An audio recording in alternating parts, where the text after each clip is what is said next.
it into the view. Okay, so Hubtastic adventures await. I mean, I love that. All right. So this is the Inner Healing Hub. So I've already said the welcome, that beautiful image of the heart for our group heart meditation. And this is us. No, kidding. So Antoinette and my story, we're going to talk about ourselves. Isn't that lovely? We get to talk about ourselves in front of an audience later. But how the two of us got together was quite serendipitous. I had a client who became a friend of mine who lived in Morgan Bay. Antoinette moved to Morgan Bay, met the said person, and she said to Antoinette, "You really have to meet Loretta." And I actually had a stall at a market at Yellowwood Forest. And I was promoting something called Life Mapping, which is a personality analysis system that I do.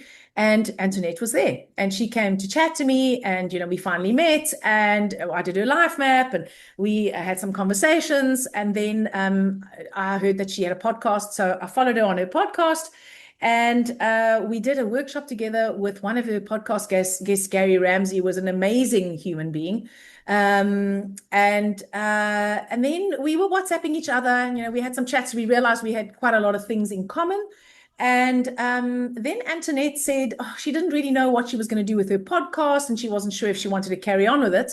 And at around about the same time, I mean, I'd been very, very active on social media. So I run my business online, and my Instagram account got hacked. It was linked to my Facebook account. And of course, Meta shut it down. And I don't know if any of you have ever tried to get anything out of Meta when there's a problem, but like it's impossible, right? You get 27 robots and none of them can help you. So I basically thought, well, screw this. The social media was killing me anyway. And I actually thought I would love to have a podcast, but I didn't want to go and have to learn how to do a podcast because I didn't really know anything about podcasting, quite frankly. I didn't know like what platform you need to do. I mean, I knew it had to be on Spotify and blah, blah, but I had no idea how to get it there. And I actually wasn't really interested in learning how to do it.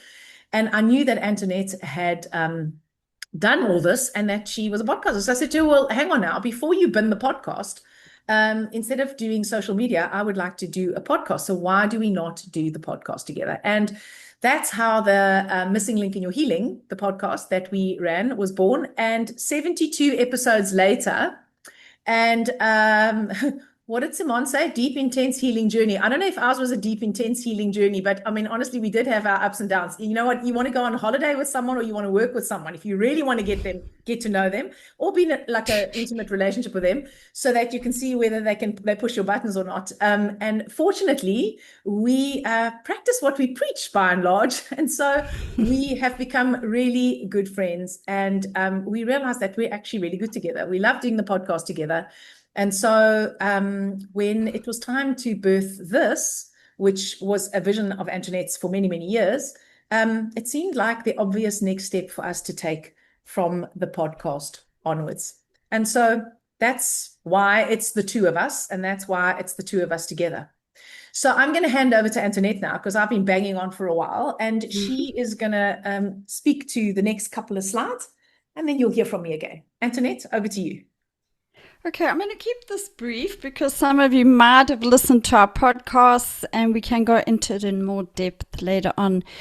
So I got a vision, let me call it a download already about 5 years ago, to create a community, a safe space for people to connect authentically and be 100% real and hold each other and guide each other.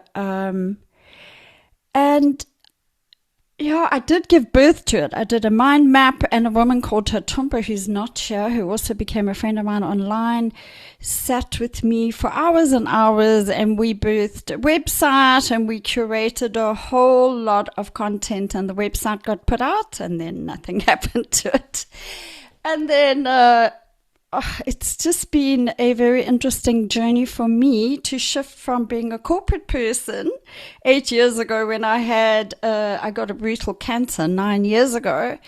And I took myself out of the corporate world. I completely changed my life. I moved and I decided to do nothing for 2 or 3 years, but it's ended up being quite a number of more years because I've struggled to give birth to this even though it was guided, but possibly it wasn't the right time either.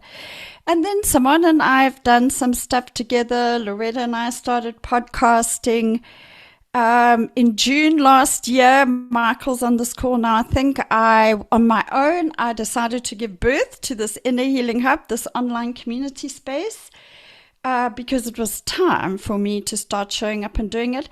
But it just obstructed and obstructed and obstructed. I tried Kajabi and all these fancy platforms, and Michael was working with me with the technology, and anyway, it just didn't pan out. And so I know enough on this journey by now. I'm far enough into the journey to know it could be my resistance, because it is difficult for me to show up to express my true divine nature, to be of service. But I also know that when there's resistance and obstruction, it can be because it's not the right time or in the right way. So it kind of just got left hanging for a while. And then one day on a podcast, Loretta said, why don't we just do this together? So why now? Actually, the timing's perfect. We live in a world right now, I don't think there's anyone on this call that won't agree, we're living in a very, very intense, very crazy time. And some of the psycho-spiritual teachers and the people I follow are actually calling it a collective psychosis. We're in a full-on global dark night of the soul breakdown. I mean, it's not like this hasn't happened in history before, but it's a very intense time, and everything's revealing itself and showing itself. But by the same token that it's playing out externally, it's actually playing out in us. And Paul Levy says, because it's a reflection of our own individual psychoses, actually, and he's calling it a mind virus. And he says, and Richard Rohr, psycho-spiritual teachers like that are saying we fall into a trap. No matter how awakened we are, actually, or spiritual, it's even worse for some of us that are. Sometimes we tend to fall into a trap where we do not fully awaken through going into the hard and through the hard. We do a lot of spiritual practice. We might eat healthy and exercise, but to go deep into the depths of our unconscious and our darkness, where Jung and any of the real teachers I've now been informed by and really changed by are saying it's from that darkness, within that darkness, that the light resides. So we don't switch the light on and the darkness goes. And prayer and meditation and mantra, they have a huge place, and I do them all the time. But in and of themselves, they cannot do the inner work of us finding meaning in our collective madness and our own madness. So I lost the thread here a bit because there's so many threads to it. But this collective madness is really simply an indicator really of our own stinking thinking, which is what a word Richard Rohr uses. And he said every human being is addicted to stinking thinking. And we're looking at people who are doing alcohol and drugs, but are we looking at our own mental processes and our deep suppressions and repressions and dissociations and the unconscious stuff that's running our show? So we might think we are, but let me tell you something. Sorry, Loretta wants me to hurry up. I had no idea to what extent I had fallen into that trap till I got cancer. And I got cancer on a very healthy lifestyle, as people who know me know. Very conscious lifestyle, spiritual lifestyle. But I realized that I needed to go into this deep inner work of birthing, of reuniting with God and my God self, but through removing the obstacles that was keeping me from that. And that meant looking at the difficult parts, the parts inside of me, the unconscious parts, the darkness, and to go through my suffering, because my suffering wasn't just cancer. I've had a lot of mental suffering as well. Anyone who's listened to my few inspirational talks I've done, it's been a very difficult mental journey for me. On the surface, my life's been great, but it's been very, very hard on multiple levels. So this gets me to the point of saying, why now? Why at this time? Because if we find meaning in the suffering. Robert Faulkner says that suffering is a lesson exquisitely designed to help us heal.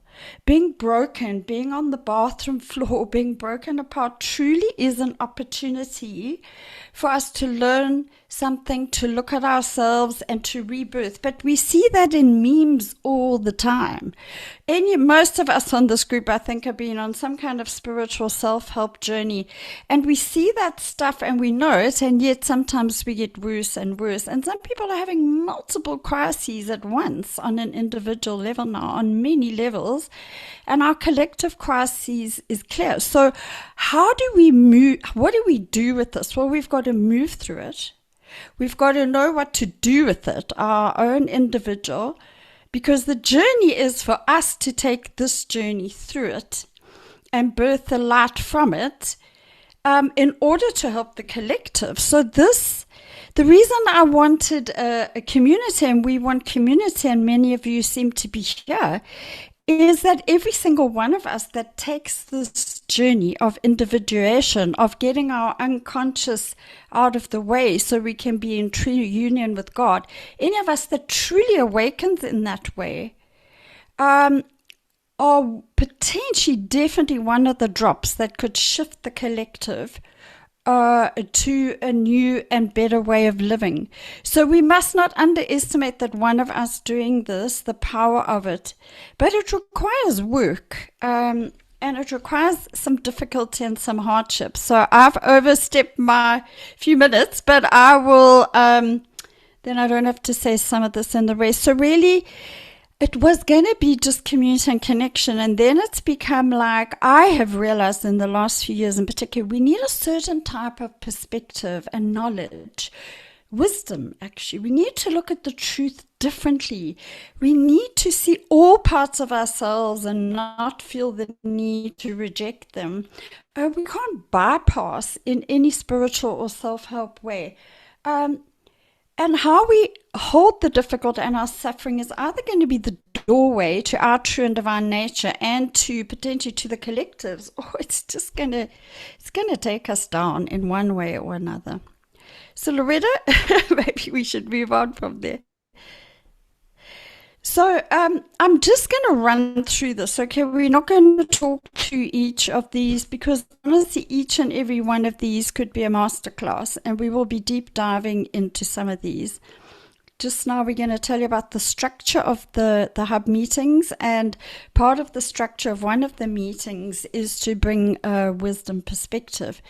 So the things I've learned and gleaned and have become a lived reality for me, although I can't always do it all the time, is the following. And this list here has been curated together with someone called Marcia Tumner, who's not sure, is a very powerful healer who spent she spent 15 hours with me.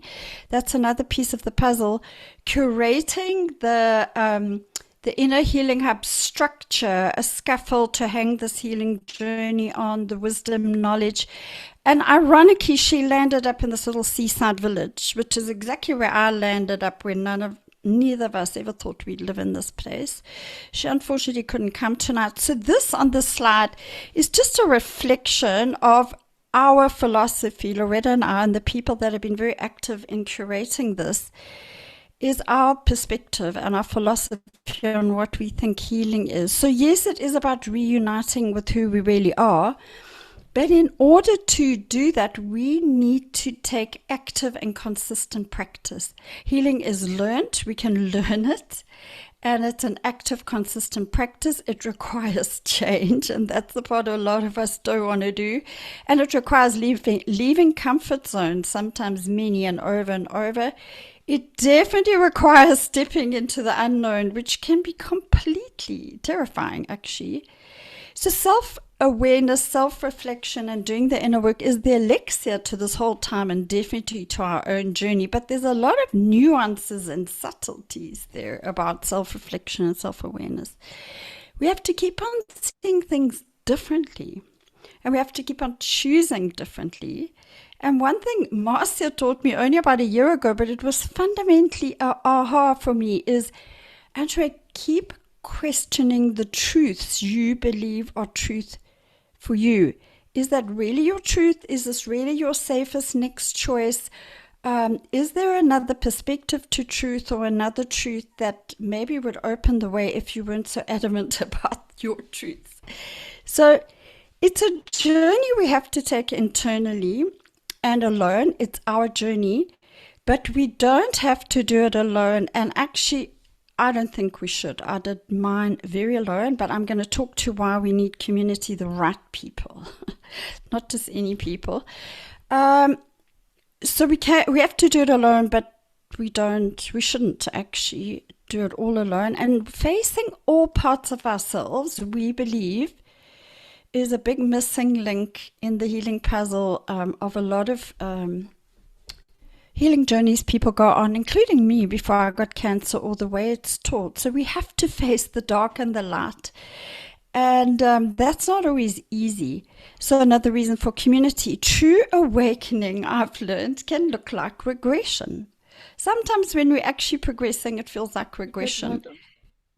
Relapse happens. It's part of the journey because it's not a one-way arrow journey, this. And we need to see relapse when it comes or catch it coming and know what to do with it. Fine-tuning our intuition is something everyone on this group's probably going, yeah, we all know that. But tuning our intuition to follow our own inner guidance and the next step guided by God or our higher self is something I can tell you takes quite a lot of different perspective and fine-tuning. It's not as simple as it seems. Embracing the positive emotions as well as the deep inner work. Well, I did lots of deep inner work and shadow work, and I still do, but one thing I didn't do well, and I'm really changing that, is embracing positive emotions and bringing more positive stuff into my life. And Simone will tell you all about the neuroscience around why positive emotions are so important for rewiring our brain. So we are also going to look at the fun and the joy, not just the shadow and honestly, no amount of meditation, healthy eating, any spirituality, food or exercise in and of itself will get you there. In fact, it can become, for me, it even became a dissociation tool, some of it. It takes time, it takes commitment, and it's something you have to do every day. It's a practice, the daily work. Our spiritual daily work is actually to do the psycho-spiritual practice. It's not a straight line. It gets very higgledy-piggledy and tangled up, and then it unravels, and then it goes off in this direction, as Loretta's smiling because she knows. And we need to build psycho-spiritual muscle to be able to deal with what comes up, and I'm not going to go into that right now, but it's been one of the most important junctures in my journey, is to build the psycho-spiritual muscle so that I know what to do when the stuff that's come up from my unconscious, if you knew it and saw it, you'd go, how could this woman even be sitting here? But therein has also lay my healing, because I've learned what it is and why it's there, and I don't push it away. So that, Loretta, that's a lot from me. It's over to you now.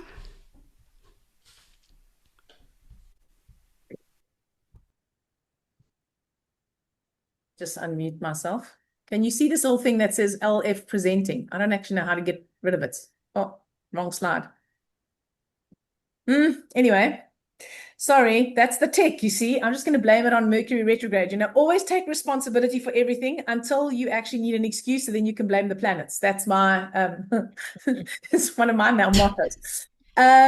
So, I mean, healing is holistic. You saw from that whole long list that Antoinette gave us that it has a number of aspects. And again, we might look at this and go, yes, well, of course we know it's physical and mental and emotional, and it's energetic and it's spiritual. And it's going to be the shadow and the light and the blockages and the baggage. But I had a teacher once, he's, now I can't remember his name. Oh, Brendan Burchard, right? I followed him for a while. He was a very motivational, Fortune 500 company working coach, guys. And he said, common sense is not often common practice. So a lot of the stuff that we know sounds like common sense, but it's not common practice. And the reason why it's not common practice is because we have resistance, and mostly because we have these unconscious blocks that we don't even know about. And so, yes, it is holistic, and holistic is a term that's bandied about a lot. And I must be quite honest, I'm going to be a little bit arrogant about this and say, well, I just want to say that homeopaths, true homeopaths that work as classical homeopaths, were like the forerunners of holism since the 1800s. Because in homeopathy, you never look at the signs and symptoms in isolation. You always look at the person. You're never treating a disease. You're treating a human. And true holism, being truly holistic, is looking at all the contexts of healing. It's looking at it's looking at the physical and the mental and the emotional and the behavioral, all the things that are on the slide, and seeing how all of these things continuously influence one another. And, if I mean, I've seen this a lot. You get some people who they are amazing at their spiritual practice, but they eat crap, or they eat really well, but they're not interested in processing their emotions. And so if you want to be truly holistic, you can't bypass these areas. And I'll be quite honest, the ones you want to bypass the most are probably the ones that need the most work, right? And so it is important that we are made aware of this. And one of the for me, certainly, one of the mechanisms that my ego and my mind uses to pull me on track is to make me forget. So, I have this like amazing vision, and then I connect to my intuition, and I go, my next step is to do da da da da, and I'm really excited about it, and I put it on a to-do list, and then at the end of the week, I go, oh, I haven't done that thing. Well, because I just didn't think about it again. So, forgetting or thinking we know, that's another trap. All right. So I'm not saying that we don't know, but this is the value of having more than one person. Honestly, this is one of the biggest things that Antoinette has taught me, and working with Antoinette has taught me. It's like, I can say something, think I know it, then she comes with something, and I'm like, is she saying I don't know what I'm talking about? That's what my mind is doing. Okay. And I'm like, no, actually, maybe I should just ask her. And then I ask her, and then I get a different perspective on something that I think I've known for decades. And sometimes that different perspective is that little light bulb that turns it on. And Antoinette is going to speak to the value of being in community. But this is one of the reasons that when there's more than one of us, it's easy for someone else to see my blind spot. It's hard for me to see my blind spot. And this is a huge value of a community. And so, one of the principles that I think we would love to embody in there is, it's called, it's a term, I have a business coach, and she uses this, and it's called, she says, I think it's empathy without collusion.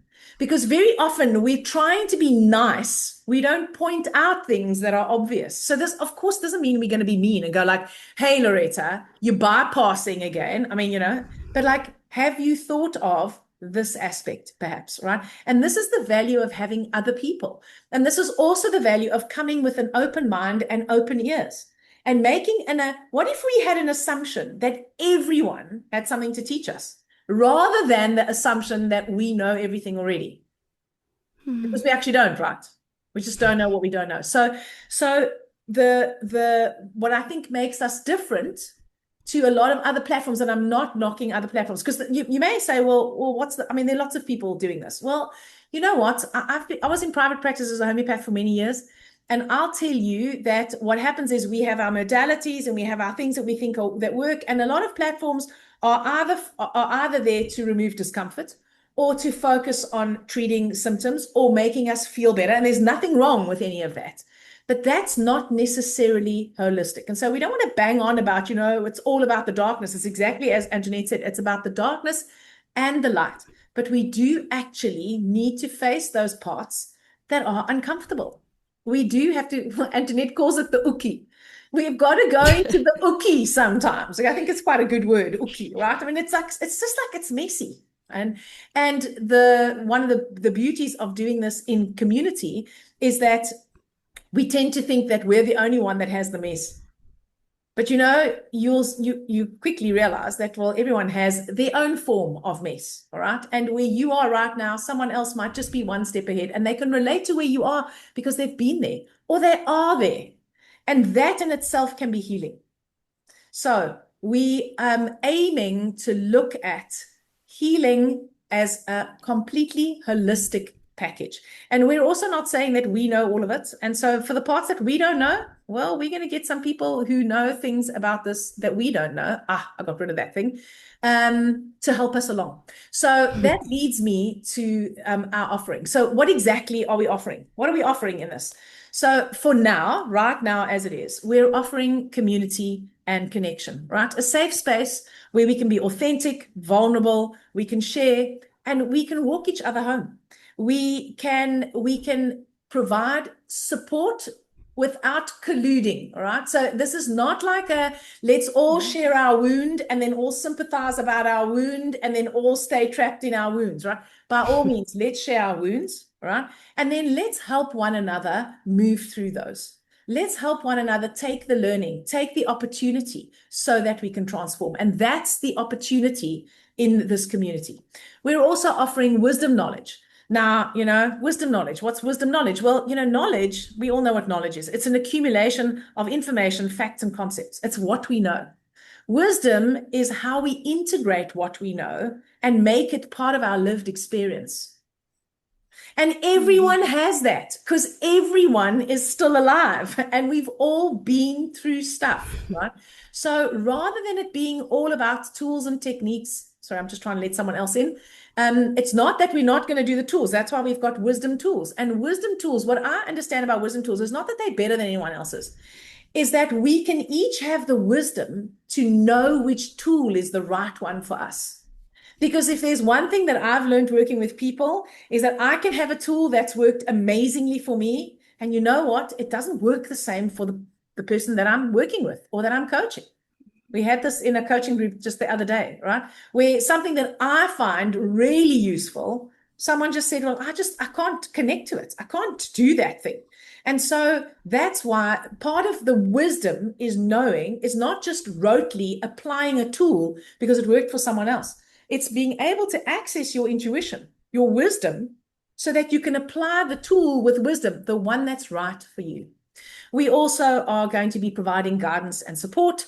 And this is not just from me and Antoinette. We're going to be providing guidance and support for one another. As I said earlier, there's someone that might just be 2 steps ahead of you that can offer you something that you can absolutely relate to more than the person who can't relate to what you're going through at all because they haven't had that experience. Just as a little segue, in Montessori education, I'm very big about education and very not so big on the school system. But one of the things that I learned in the Montessori education system is that children learn best from other children who are approximately 6 months older than them. I cannot tell you a statistic, but they learn much better than they do from an adult.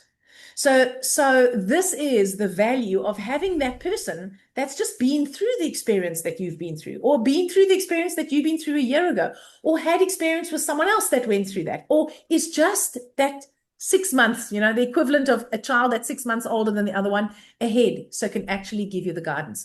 And then obviously we also want to provide a resource center. And this is not just our own resources. This is resources that we've accumulated over the years, but it's also things like podcasts from other people. Antoinette mentioned Richard Raw and Paul Levy, and these are people that we have done the work with, or, those are people that Antoinette's got more experience with than me. But, we bring a pool of collected experience with teachers and providers and YouTubers and podcasters and books, and then our own resources also. So this is essentially what we're offering for now, and this will all be available as we grow and curate this hub.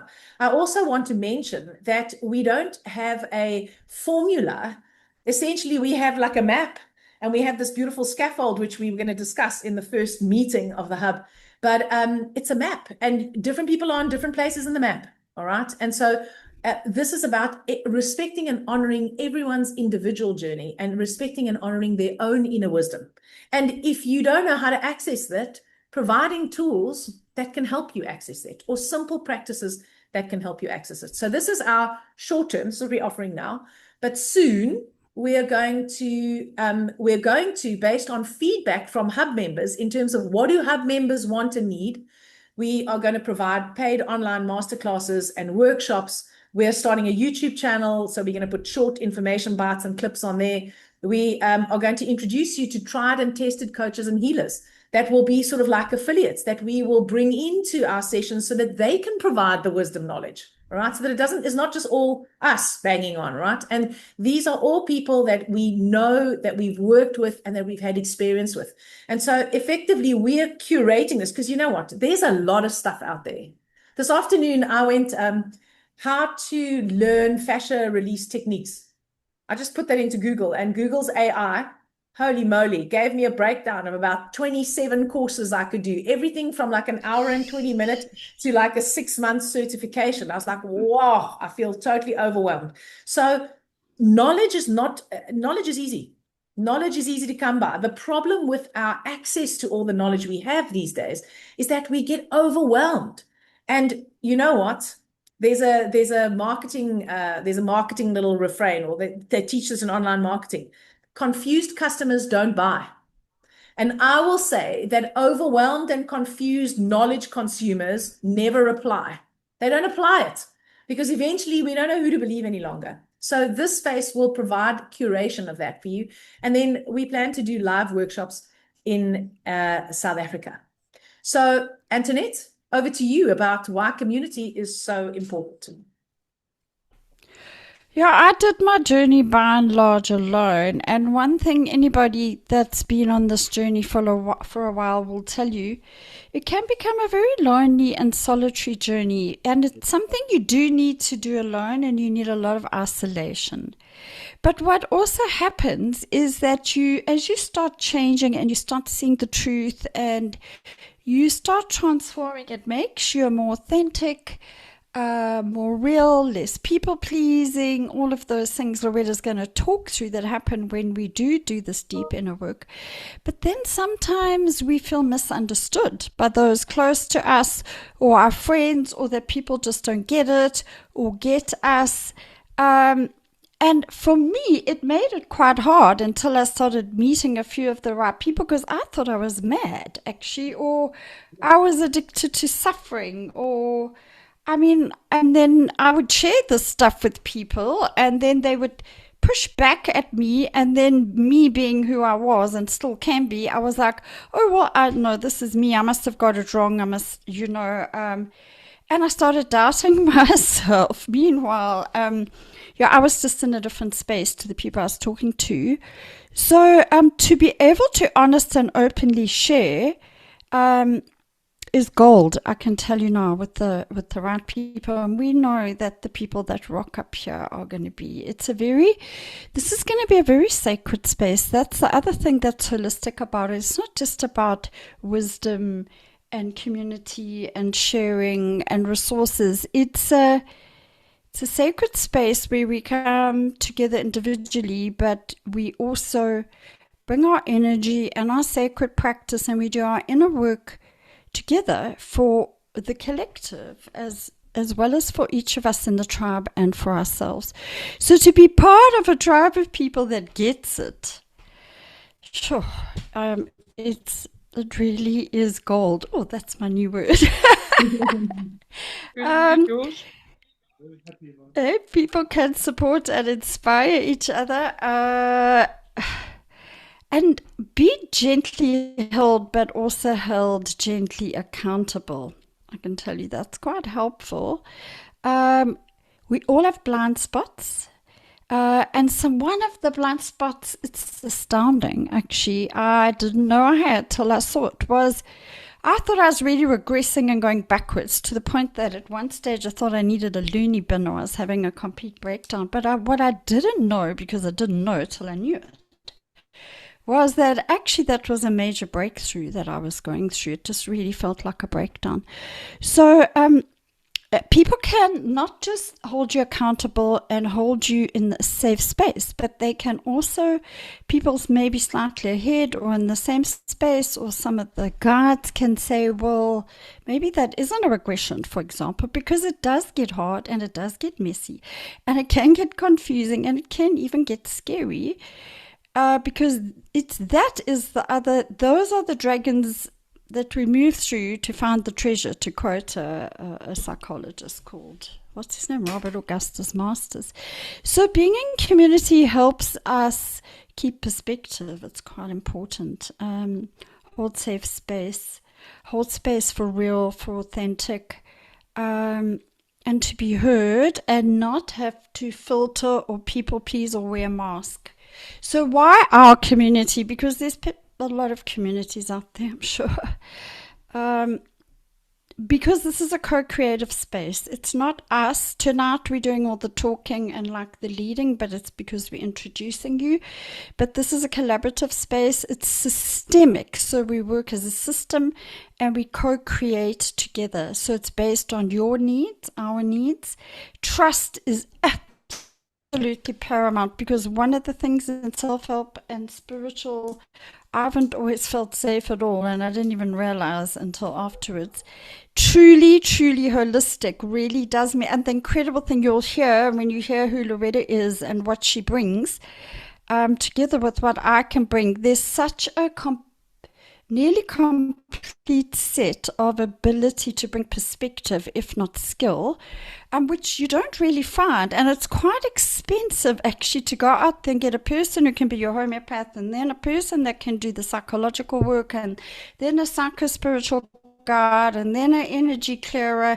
And I'm not saying we can do all of that, but we certainly have that as a suite of either our own skills and knowledge or access to people, but it can be brought together on this group together through the people. And I'm hoping that some of there's some amazing people who've got interests and skills we don't have that I'm quite sure also going to end up here. So, and it's psycho-spiritual, and I don't want to go too much into that now, but one of the mistakes I made on my spiritual journey is I did not see it as a psychological journey. Actually, I didn't see it as a journey of doing the very, very deep inner work of bringing the unconscious to the fore, facing the parts of myself people told me not to look at, to feel lost and confused, in order to start the journey of what Jung calls individuation, which is really us being able to be a human being, not being run by our unconscious, and having integrated our ego so that it serves our divine self and it doesn't run our show. But we can go into that much more in other meetings because we're going to run out of time.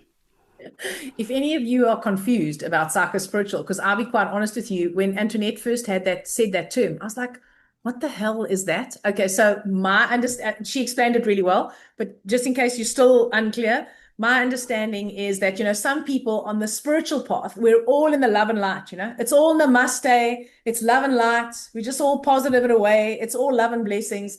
And psycho-spiritual is melding the work of the psyche, the thoughts and the feelings and the unconscious patternings, and then the work of the spirit or the soul, which is about being conscious and having meaning and having purpose and having something bigger than you. And that those two things are not divorced from one another, because very often they are.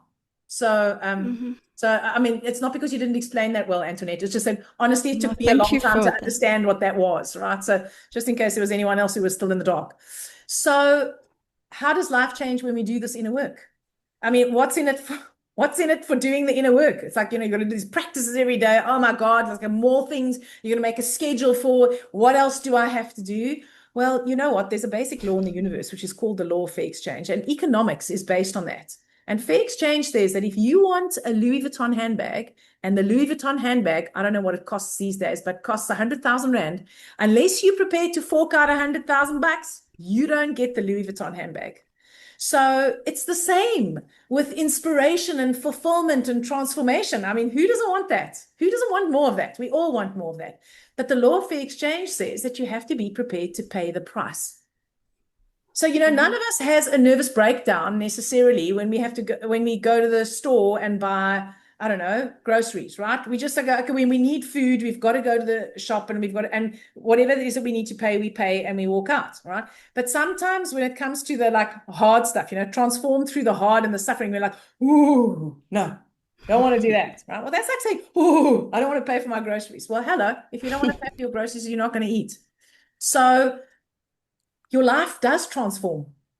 And what ends up happening is when you can start seeing the meaning in the suffering and you've had an experience of the transformation, you're not so scared of the hard any longer. One of the biggest problems with us as human beings is that we've become addicted to comfort and completely repelled by discomfort. We're so repulsed by difficult and so addicted to ease. But we all want, and that's also why it becomes so easy to get caught in the, I'm sorry, but like the love and light namaste trap. Okay. Because that stuff is nice and soft and wonderful. And, okay. So we transform through the hard and the suffering. We stop functioning in patterns that we haven't consciously chosen. We start becoming more masterful in terms of how we run our lives. We transform our ego from being the ringmaster to serving our higher self. And there's that saying about the ego needs to be the faithful servant and the soul, the master, or something like that. I'm messing it up. And it's attributed to Einstein. Actually, wasn't Einstein, just by the way, because I asked ChatGPT yesterday. And some guy wrote a book in 1976. I forget his name. I think his name was Ben Staples. And he was discussing Einstein's theories. And because Einstein was big on intuition, it was actually Ben Staples who said that, all right? And so our mind is meant to serve our soul, not lead it. But until we can observe our mind and we can see the skullduggery that it will enact in order to keep us from changing, because change is considered to be unsafe, it's going to run the show. So our rational mind is the faithful servant, and the deeper knowing within us is the guide.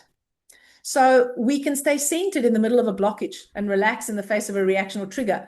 So when I read that this afternoon again, I was like, I don't know if I relax in the face of a reaction and trigger, but I will say that I get triggered, all right, not that relaxed, but the more I practice this, the quicker I recognize I'm triggered. And so instead of just having a knee-jerk reaction, and please don't think I don't still have the knee-jerk reactions, I do, but really more often than not, instead of just lashing out with a reaction, I can actually go, okay, I'm triggered. It's making me feel like this. This is why I'm triggered. I've got this. I get this. What would be the appropriate response? And sometimes the appropriate response is having a difficult conversation and saying, you know what, you hurt my feelings or you crossed the boundary. And honestly, I find that hard because, I love a good whitewash on something, hey, because it's just so much easier to pretend that it's okay, because then I can go, because I'm so spiritual and I'm so zen, it doesn't knock me off my perch. But of course it knocks me off my perch, but it doesn't mean you don't get knocked off your perch. It doesn't mean you don't get triggered. But what it does is instead of having these wild pendulum swings, the pendulum swings in a much narrower arc and we can get back to the center much more easily. And it allows us to get into the right relationship with our minds so that it can become the faithful servants. And we also learn how to access, feel, and work with our emotions. And so there's a lot of work out there with somatic movements and somatic practice. And I'll sign up for all of that stuff.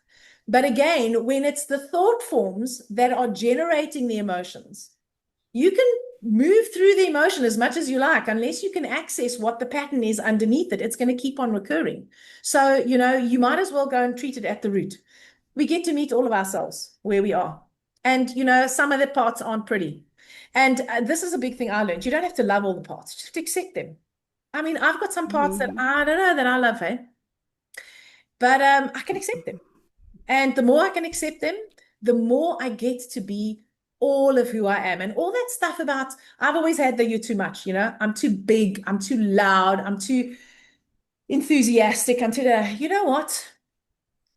You can start accepting all of those parts of yourself. And that's hopefully what we can curate here, is that, yes, we are going to trigger one another, my friends, no doubt about it. There are going to be people in this group that you like more than others. But if you're joining this group so that you can like people, well, that's fine. But be prepared, you're not going to like everyone. But can we learn from? Can we support? Can we empathize? Can we show our humanness? Can we create this collective in a small way so that we can affect the collective out there? We start learning to listen to the whispers of our intuition. John DeMartini said,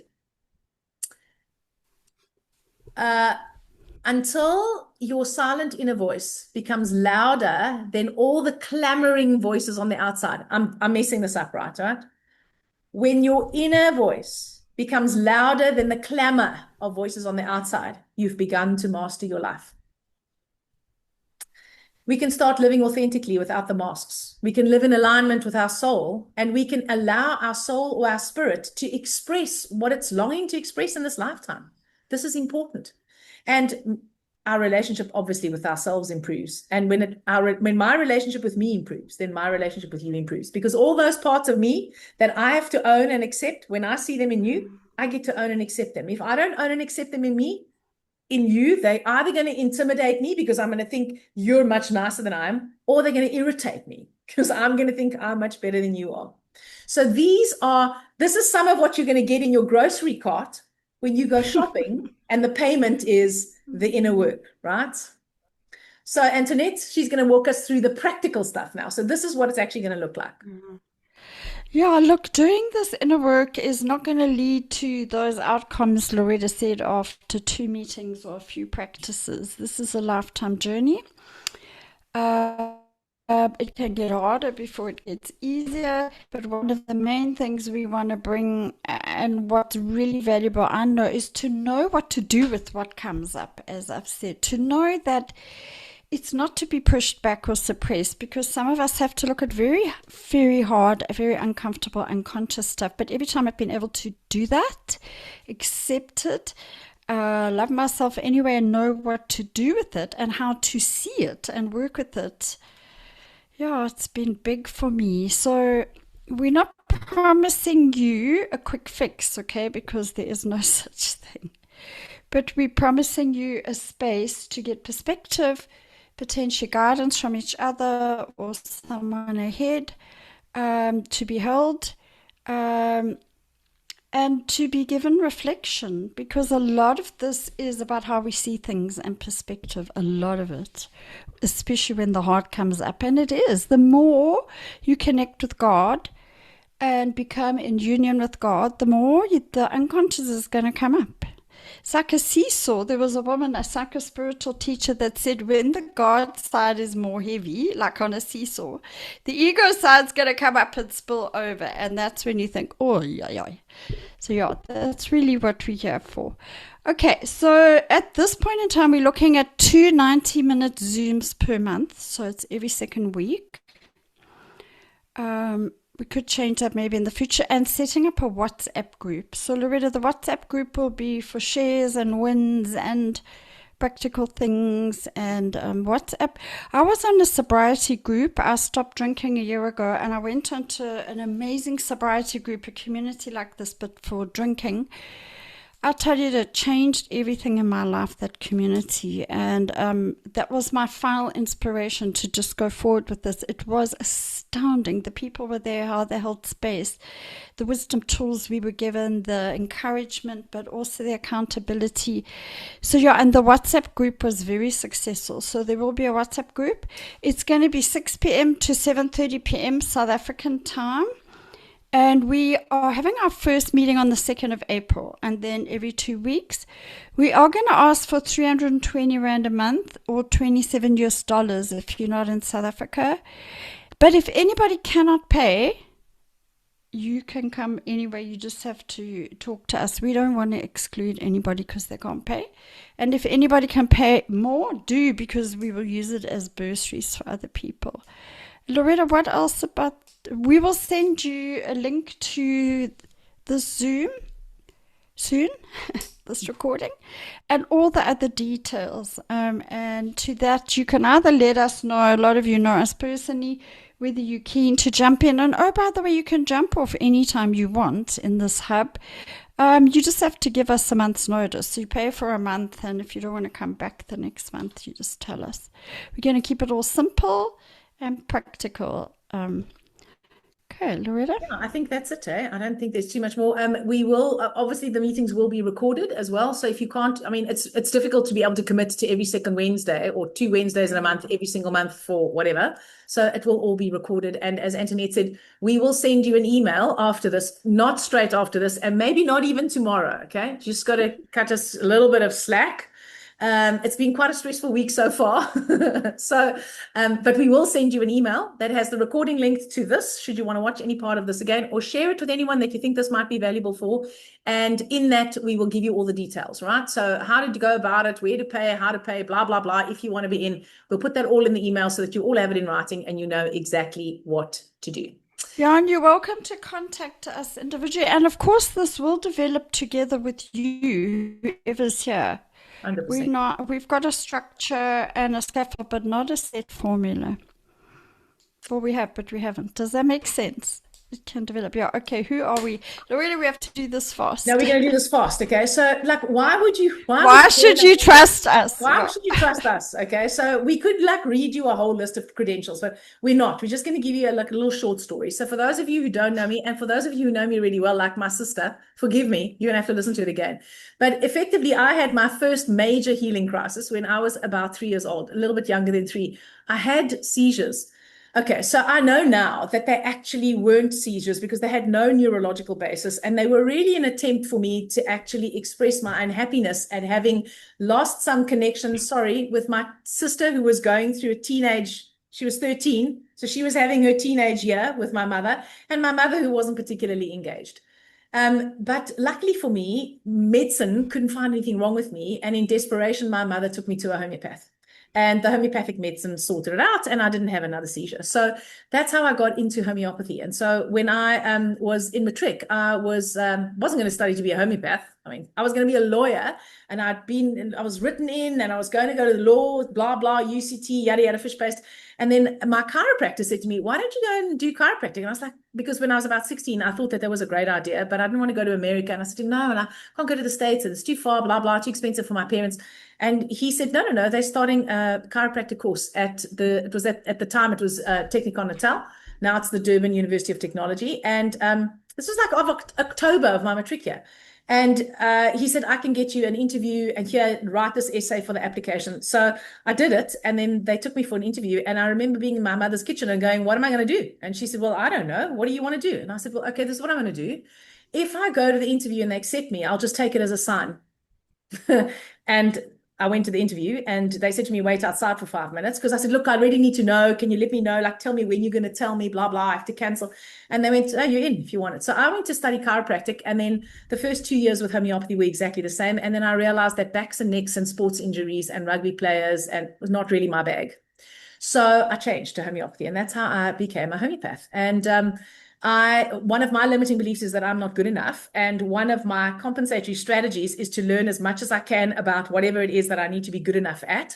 So when I was in my final year, I did an acupuncture qualification, a traditional Chinese medicine thing. So I could at least know how to do that, right? I was like, okay, well, now I've got some of my bases covered.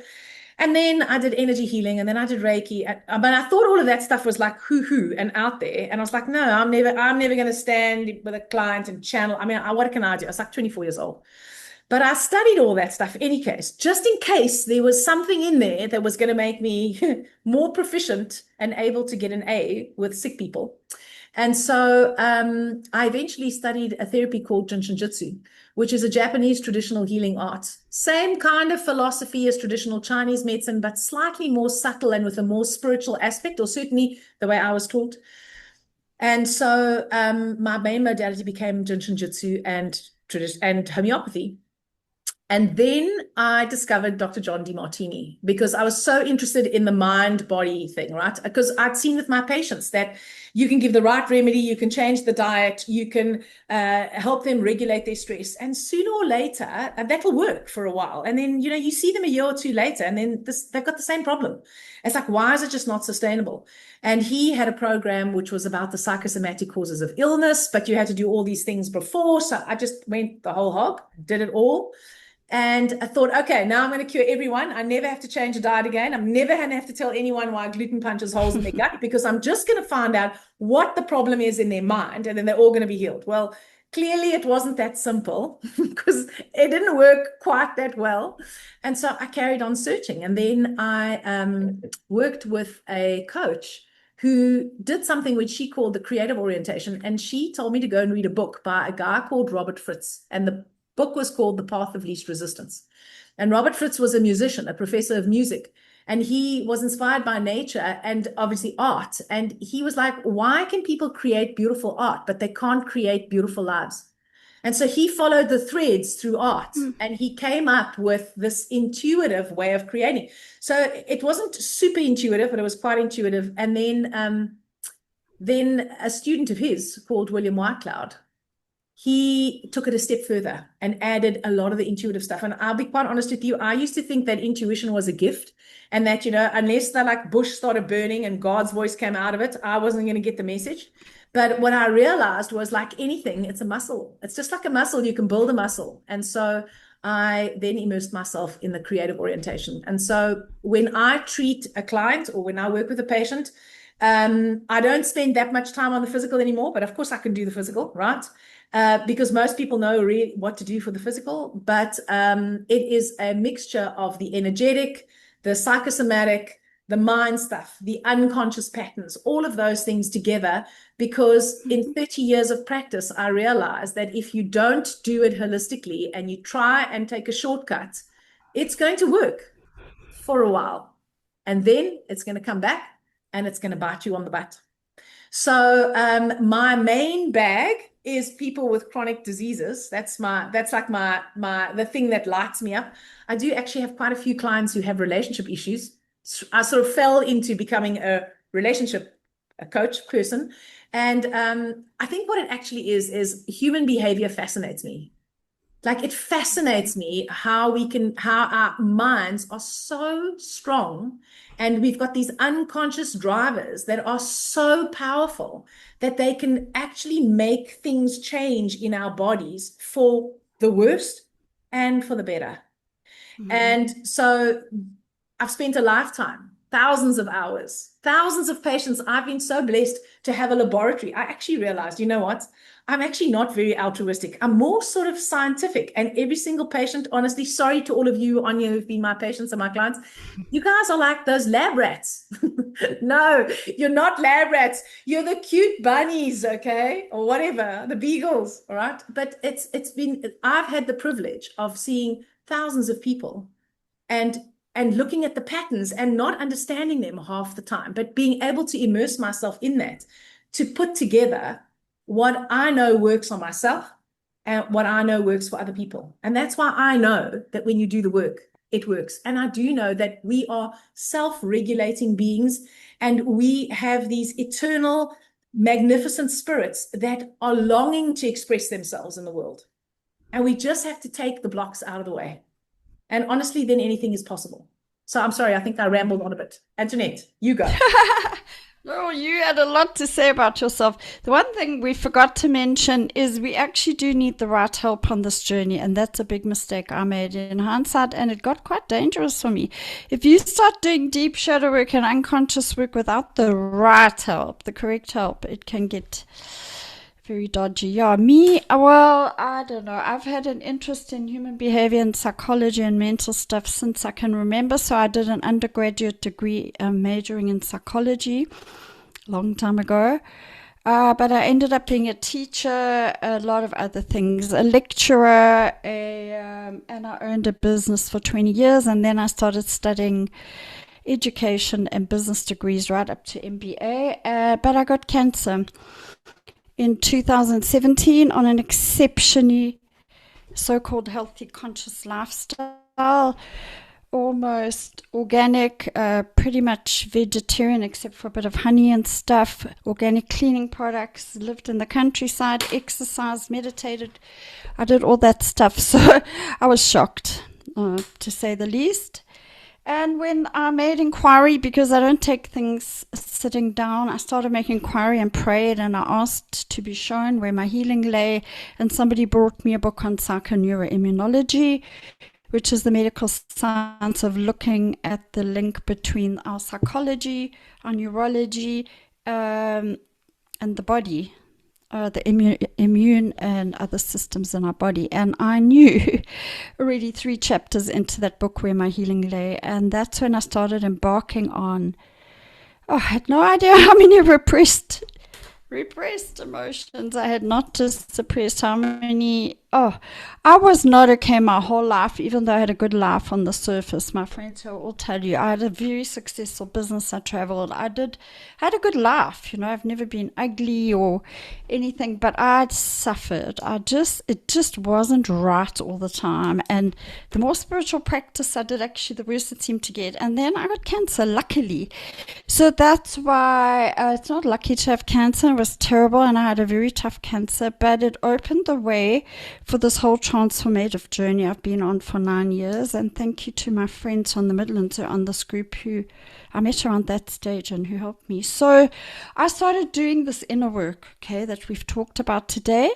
But I did it. I had one coach. I had one coach for 6 sessions, and then I did all the rest on my own. I have never studied anything formally. Oh, well, I have studied Reiki Masters and TRE with David Baselli and all that, but when I had a business, but I've never practiced it.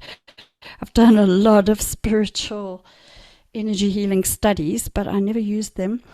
But on this journey for the last 9 years, I did most of this work myself. So I've done thousands and thousands and thousands and thousands of hours of research and really gone to the bottom of the barrel to scrape my way back to find the right teacher or podcast. And then Loretta came along and she cleared some energy viruses out of me and introduced me to an energy clearer guy, healer in Cape Town, which changed many things for me. It's so multifaceted.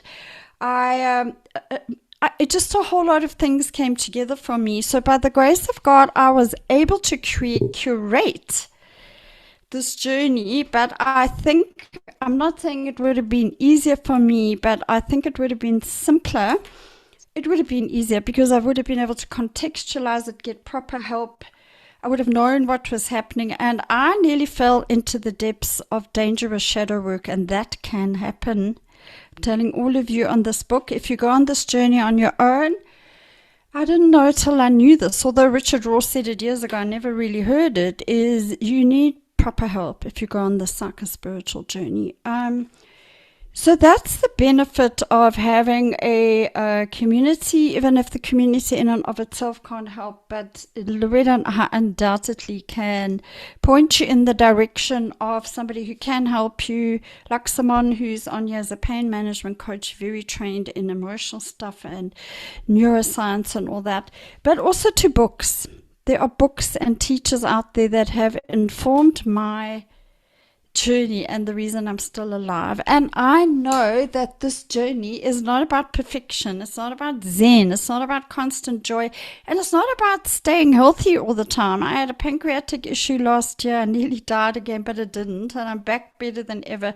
But it is about living in alignment with your true higher self and your purpose and your authentic self. And that's the hard part for many of us. So I don't know, that's me. That's the best I can bring is my own personal lived experience through this. I'm still in it. It's a daily thing for me. I'll probably die being this person. It's a lifetime journey, but my life's better than it's ever been. And I've been helping one or two people go through very deep, dark nights of the soul as a kind of mentor. So that's me. Loretta? I just want to say, I think Antoinette underplays her skills. So I'm just going to put it out there, okay, that I think she underestimates the power and of her knowledge and her empathy and her ability to help people. So I'm just going to, for the record, on the recording, say that, Antoinette, okay?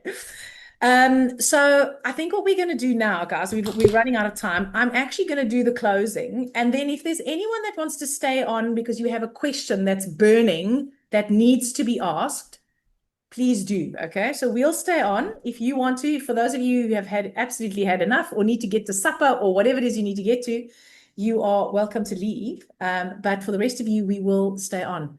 So in the same way in which we open. And thank you for listening to us. Yes, absolutely. Thank you. In the same way we open the space, we are going to close the space. So the first line of this beautiful poem is that the key is in our hands. And I'm just going to go back. I just want to go back a slide. See here, the Inner Healing Hub. All right.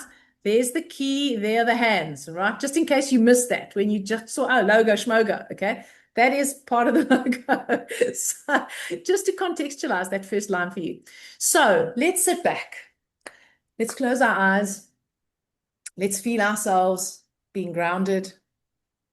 Let's take a deep breath in, and as we breathe out, let's just integrate everything that we heard, everything that had value for us. And let's just bring ourselves back into the present moment. Loretta, you're going the wrong way. Yeah, no, I've got it now, thanks. So we're going to close with this. The key is in our hands, petals of care folding around the light. Within each of us, a healer awaits, gentle, powerful, ready to rise. We gather in circle to remember what was forgotten, to embrace shadow and welcome light, to heal from the inside out. Here, wisdom is shared, stories become medicine, and togetherness unlocks transformation.